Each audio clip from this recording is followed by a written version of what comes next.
Real estate mogul Jason Oppenheim just sat down for an interview, and wow, he dropped some absolute bombshells. He's talking about completely new kinds of mortgages, a wild fix for the legal system, and he's got this really stark warning about where the housing market is headed. So let's break down what he had to say. Okay, let's just start with the single most provocative thing he said. When he was asked about a new trend happening in the market, he warned it could take us all back to the Dark Ages. I mean, the Dark Ages? What in the world could be that threatening? That's the mystery we're going to get to the bottom of today. So here's our game plan. We're going to start with this pretty radical idea for anyone trying to buy a house, the 50-year mortgage. Then we'll dive into the lawsuit problem he says is plaguing the entire industry. After that, we're going to unpack that Dark Ages comment. And to wrap it all up, we'll look at what he thinks the market really needs to get healthy again. All right, first up, let's talk about an idea that could completely change the game for how we buy homes. Now, it might sound a little extreme at first, but Oppenheim is a huge, huge fan. So let me just ask you this. Is a 50-year fixed-rate mortgage a good idea? Well, according to Oppenheim, the answer is a huge, emphatic yes. In fact, he thinks it might be the single best thing that could happen to the entire real estate market. Let's look at the trade-offs here, because there are always trade-offs. On the left, you've got the standard 30-year loan. We all know it, higher monthly payments. But look at the right side. With a 50-year loan, you stretch those payments out, which means your monthly cost goes way down. That makes it easier to qualify, and this is the big one. It could actually make owning a home cheaper than renting. Oppenheim is so passionate about this, he actually says he's jealous of anyone who could get one. Jealous! Why? Well, because locking in a fixed rate for 50 years gives you this incredible certainty against rising costs down the road. For an investor, it could make a rental property cash flow positive from day one. But the bottom line is this. It opens the door to homeownership for a lot more people. All right, let's switch gears. We've talked about what could help buyers. Now let's talk about what's actively hurting the industry from the inside, and that's this tidal wave of lawsuits. Oppenheim's big concern is what he calls existential lawsuits. And these aren't just small claims. We're talking about lawsuits seeking billions, with a B, of dollars. Amounts he says are just totally out of whack with the actual damages.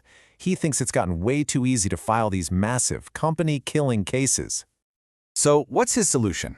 A version of the loser pays rule. And here's how it would work. Let's say you sue a company for $10 million. The case goes all the way through the court system. But if the judge only awards you, say, $2 million, which is less than 40% of what you originally asked for, then you would have to pay the company's legal bills. The whole idea is to force people to be way more realistic from the get-go. And this brings us right back to that ominous quote from the beginning.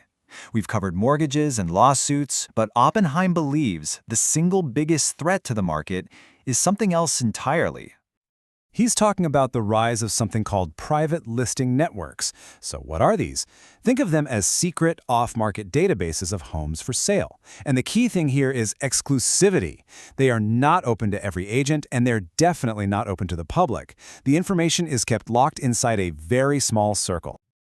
This slide really shows you the two paths we could go down. On the left, you've got the open market, the MLS, where information is transparent and shared with everybody. But on the right, that's the threat. Private networks where information is hoarded. This puts all the power back into the hands of a select few brokers, not you, the consumer. And it's a huge threat to sites like Zillow and Redfin that rely on open data. Oppenheim uses a fantastic analogy to make this crystal clear. Think about the art world. It used to be a dark age, right? You had no idea what a painting was actually worth. You just had to blindly trust some broker who had all the secret information. Now, thanks to accessible data, you can just look up auction histories and sales results yourself. A move to private real estate networks, he argues, would be like turning back the clock and going right back into that darkness.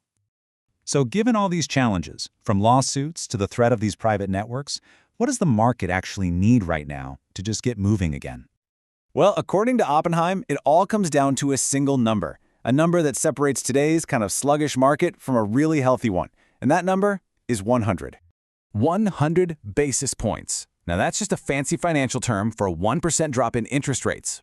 He believes a 1% rate cut from the Fed is the one critical ingredient we need to spur supply, boost demand, and get developers building again. It's the key to getting the whole market engine to turn over. So let's just recap the key takeaways from his perspective. For buyers, the big game-changing idea is the 50-year mortgage. For the industry, it's all about fixing a broken legal system. The biggest threat we all need to watch out for is this move toward private networks that kill transparency. And for the entire market, the magic number for a recovery is a 1% drop in interest rates. And this leaves us with a really profound question, and it's at the very heart of Oppenheim's warning. As we go forward, is the information we all depend on to buy and sell our homes going to be treated like a public utility, open and accessible to all? Or will it become a private commodity, hoarded and controlled by a select few? The answer to that could define the next era of real estate for all of us.